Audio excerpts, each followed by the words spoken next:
I uh, pain. That is all I felt after reading Lightbringer. Oh my god. All I feel is pain. All I feel. After this ending, I just feel pain. So anyway, what's up? My name is Trent Grady. I just finished Lightbringer by Pierce Brown, the final Red Rising book. As of now, Red God is not out yet. Maybe when you're watching this 5 years from now, or 2 years, or next year, it's probably out. But as of right now, it's not. This is the latest book and supposedly was going to be the final book, but it's not. And I want to give you my not unedited, my thoughts on this book that I finished like 3 hours ago because that ending, like I said, pain. But yeah, I need to start with the things that I love, but I just want to get this out of the way. I didn't love this as much as everyone else because I've seen reviews of this book. Everyone was saying like, "Oh my gosh, it's the greatest thing I've ever read. It's the best thing I've read this year. The best book of 2023."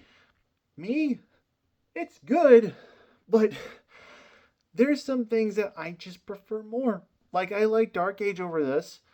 I certainly like Golden Sun over this, but it's all right. But the first thing I want to say that I loved was that ending. Like that was, I don't know if I'd say it's the strongest, but it is a damn strong ending. Spoil, but it's a major character death. And once and you if you're like reading into it, you could probably figure out who it is, but a major character death happens near the end of this book. And once you see it, like you'll just feel just you'll either cry or just sit there like that character's gone. They're gone. They're not coming back. They're just gone. But there's one thing I got to say that I didn't love, and that's I think this is a big reason why the middle part of Lightbringer has a huge battle scene that everyone loved. I thought it was way too long. Like the battle scene, I think it's Phobos. I thought it was way, way, way too drawn out. Like, like it takes up a majority of part two. Like it's split into four parts, like every Red Rising book. It takes up the majority of part two, and it's so long drawn out. And unlike Dark Age, where that battle took up the majority of part one, it jumped from POV to POV. Here, it just was like one here, another here, and then one here and another here. It was inconsistent. Another thing that I gotta say is throughout the previous two books, I wasn't like super invested in Darrow's plotline, but here it really took its stride. Like Cassius is especially like this was Cass's book.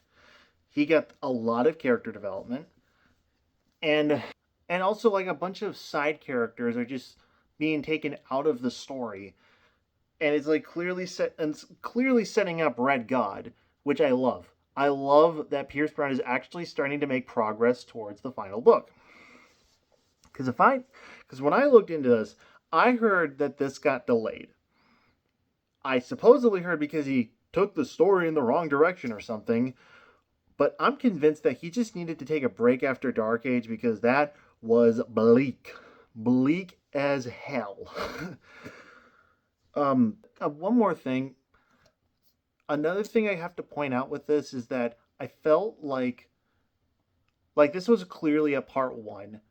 Like unlike Iron Gold, that you could tell that he wanted to write a trilogy. Here, it felt like this was a part one and Red God is the part two. You can tell. Like the story, like part ones, two, and three was kind of like the first part, or act one, I should say. Like part three ends with a very, very, very awesome duel between Darrow and another villain. It's awesome. It's really, really awesome. And it's like one of the best duels ever since the gala. I would say the gala scene was like I thought it would be the best duel. That peaks it. That tops it. The second thing I want to say about this is that this felt like this had like the pacing of the older Red Rising books, like Red Rising, Golden Sun, Morning Star, but it just didn't have like the same action scenes. Like this was very much tonally like Dark Age and Iron Gold, but with the pacing of the older books. And so you'll have these moments of characters, but it'll just go and then it'll immediately go to another and then another. It just felt really jarring, unlike Dark Age where it had this slow pace, but it like had its slow pace. It'll let you simmer with it, and then it'll move to another, and then another, and it really made it stand out there. Here, ugh, like I had a big problem with the pacing in the first trilogy. That's my big problem here. The pacing is, ugh. Other thing that I want to say is like I feel like the first part was like some leftover scenes from like Dark Age. Like all of part one, you probably could have tacked on to Dark Age as like an extended epilogue or something, but I don't know. That's just me. Another I didn't love Lyria's plotline. Like I loved it in the previous two, but here it felt kind of weak. And I don't know if Pierce Brown intended it to be weak or if it's just like the side plot line and he's setting up, Darrow's climactic final battle of Red Rising. But it just, I don't know. I don't know. It just wasn't interesting. And I did say that I liked the way that he was like narrowing it in, but I want some plot lines that I love and some I don't. That's just me. But overall, with all the things that I've said and all my rambling, I give it like an 8 out of 10. It's not amazing. I shouldn't say it's not amazing. It's great. It's a really, really good book, and you should read it, especially for that ending. Actually, I should talk about the ending.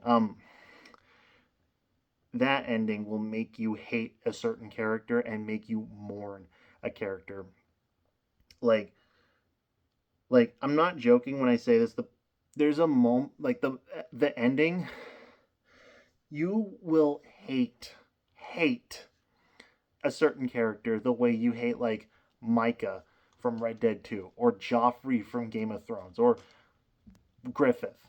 And you'll start to mourn another character. Even if you didn't like that character, you'll start to mourn him as if you were right there with them. You will mourn them. Like I finished this an hour ago. I'm still recovering from it because it just for some people saw it coming. I didn't. I knew the arc was going to be finished, but I didn't know that it would be finished like this. Like, my God. I loved this. And I'm so sad that I have to wait for Red God because I got to find something else to read after this. But yeah, 8 out of 10 book. Loved it. Would recommend it. Now, my next read, I don't have a copy with me, but I'm going to take a little breather. I got to read. I'm going to read done DCC 2, Carl's Doomsday Scenario, I think is the title. And then after that, Stormlight Archive. I've been wanting to read Stormlight for a while, ever since I finished The Gathering Storm, which I didn't post about on this channel. I should. But yeah, I want to read Stormlight after Dungeon Crawler Carl. But that's just me. I'm logging off. See ya.